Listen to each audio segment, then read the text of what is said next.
அன்பான சகோதர சகோதரர்களே, தேவ பிள்ளைகளே, கிறிஸ்துவின் மனவாட்டியிலே உங்கள் அனைவருக்கும் நம்ம ஆண்டவரை இயேசு கிறிஸ்துவின் கிருபையும் சமாதானம் நம்மில் என்றும் உண்டாயிருப்பதாக. ஆமீன்.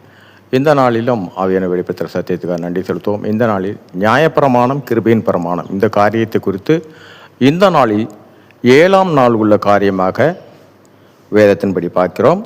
இந்த நாளில் பார்த்தீங்கன்னா ஆதியாகமும் 2ஆம் அதிகாரத்தில் 18வது வசனம், நேற்றைய தினம் 17வது வசனத்தை பார்த்தோம். இன்னைக்கு 18ம் 19ம் இந்த காரியத்தை குறித்து பார்த்தீங்கன்னா ஆதியாகமம் 2ஆம் அதிகாரம் 18ஆம் வசனம். பின்பு தேவனாகிய கர்த்தர், மனுஷன் தனிமையாய் இருப்பது நல்லதல்ல, ஏற்ற துணையை அவனுக்கு உண்டாக்குவேன் என்றார். ஏற்ற துணையை அவனுக்கு உண்டாக்குவேன்.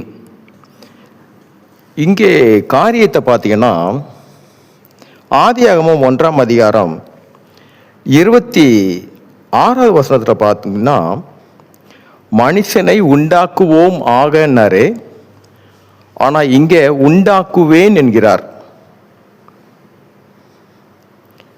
உண்டாக்குவேன், ஏற்ற துணையை அவனுக்கு உண்டாக்குவேன். அப்போ நமக்கு ஏற்ற துணை என்பது நமக்கு கிடைக்கிற மனைவி சகோதரிங்களை பார்த்தீங்கன்னா, நாம் எண்ணுகிறது போல் நாம் விருப்பப்பட்டு நாம் திருமணம் செய்யலை. தேவன் நமக்கு ஏற்ற துணையை தேவன் தான் நமக்கு ஆயத்தப்படுத்தி கொடுத்திருக்கிறார். சரி, இந்த காரியத்தில் அடுத்து பார்த்தீங்கன்னா 19ஆம் வசனம், ஆதியாகமம் 2ஆம் அதிகாரம் 19ஆம் வசனம். தேவனாகிய கர்த்தர் வெளியில் சகலவித மிருகங்களையும் ஆகாயத்து சகலவித பறவைகளையும் மண்ணினாலே உருவாக்கி ஆதாம் அவைகளுக்கு என்ன பெயரிடுவான் என்று பார்க்கும்படி அவைகளை அவனிடத்தில் கொண்டு வந்தார். அந்தந்த ஜீவ ஜந்துக்கு ஆதாம் எந்தெந்த பெயரிட்டானோ அதுவே அதற்கு பேராயிற்று. இங்கே பார்த்தீங்கன்னா தேவன் சகலத்தையும் தன் குமாரன் இடத்தில், இந்த பூமிக்கு உண்டான காரியத்தை சிருஷ்டித்தாரு.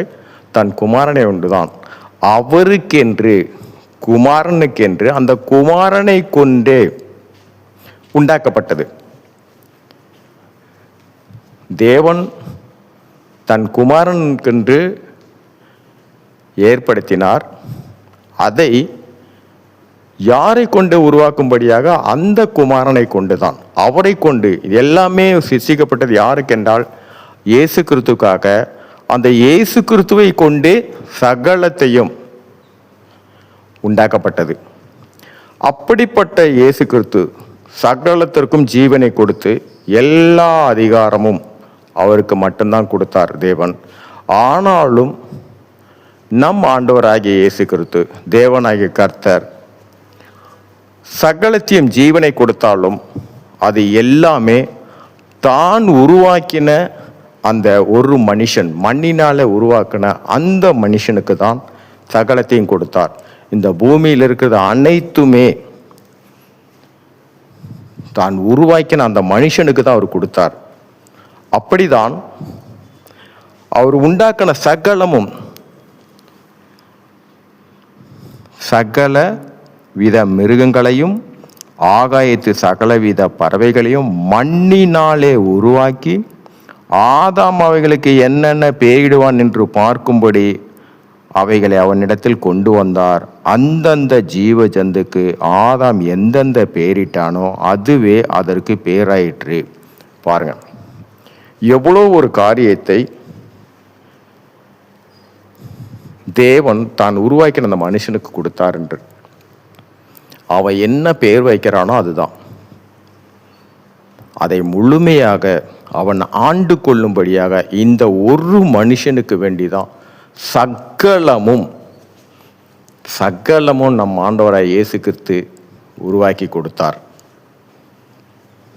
தான் உருவாக்கின அந்த ஒரு மனுஷனுக்கு தான் சகல அதிகாரமும் உண்டாக்கப்பட்டது எல்லாமே.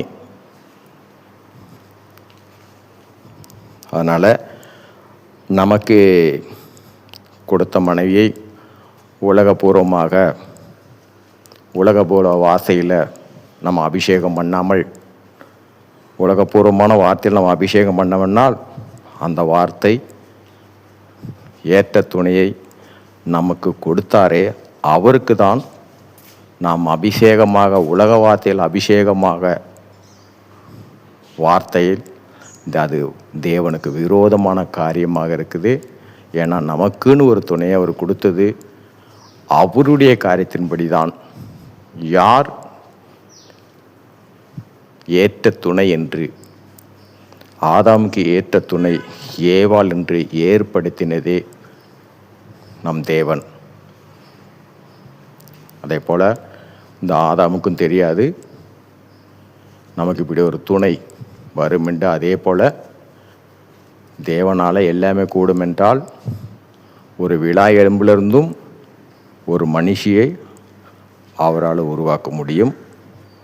சகலத்திலையும் தேவனால் கூடாதது ஒன்றுமில்லை.